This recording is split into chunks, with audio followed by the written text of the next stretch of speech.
எல்லோருக்கும் வணக்கம். இன்றைக்கி எதை பற்றி பார்க்க போகிறோன்னா, சிந்தனை செய்யணும் ஒரு கணக்கு பற்றி தான் சொல்ல போகிறோம். 80 வயது வரை வாழும் ஒரு மனிதன் தீர்க்க ஆயுசு உடையவன் என்கிறோம். அது எல்லாருக்கும் தெரிந்தது தான்.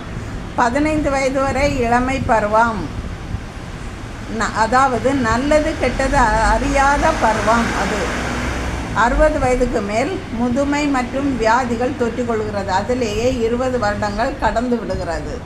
மொத்தம் 15 + 20 35 ஆண்டுகள் இளமையிலும் முதுமையிலும் கடந்து விடுகிறது.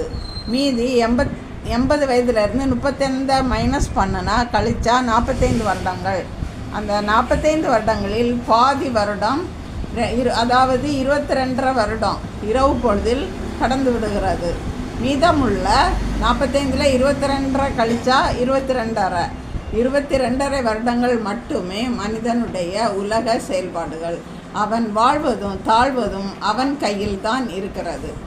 அவன் தன்னை பற்றி அலசி அலசி ஆராய்ந்தால் மட்டும் போதும்.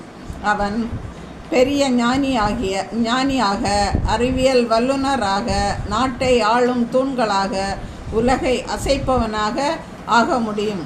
ஒரு நம்புகோலும் உலகத்துக்கு அப்பால் ஒரு இடமும் கொடுங்கள், அப்பொழுது அந்த நம்புகோலால் உலகத்தை புரட்டி காட்டுகிறேன் என்று விஞ்ஞானி பாஸ்கல் கூறியது போல உலகத்தையே புரட்டி காட்டலாம்.